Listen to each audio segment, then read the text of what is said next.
Excellences, Mesdames et Messieurs, merci de m'avoir donné l'opportunité de m'exprimer à travers cette vidéo, à défaut d'être présente avec vous à New York, à l'occasion de cette importante semaine consacrée au climat, couplée à d'importants événements parallèles, dont celui qui nous est réuni aujourd'hui.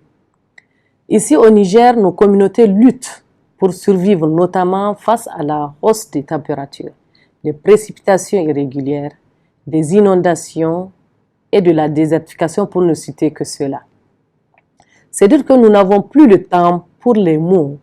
Nous ne pouvons plus retarder l'action, car chaque action retardée est synonyme d'amplification des effets désastreux des changements climatiques sur notre peuple. Mais je n'envoie pas ce message aujourd'hui pour parler d'impact, ni pour essayer de vous convaincre de nos besoins pressants pour y parvenir, pour y faire face. Il n'y a aucun doute sur l'urgence de la crise climatique et le fardeau qu'elle impose aux pays en développement comme le Niger. Nos chefs d'État et de gouvernement ainsi que d'éminents experts en ont largement échangé au cours de cette semaine climat à New York.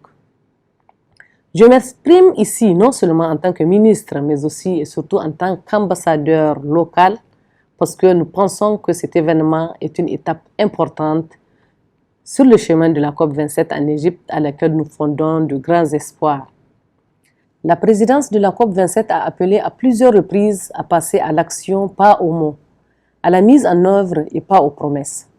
Et c'est dans le cadre de ce passage à l'action que le Niger apporte son soutien à la reconnaissance du mécanisme local en tant qu'approche non marchande, suivant l'article 6.8 de l'accord de Paris.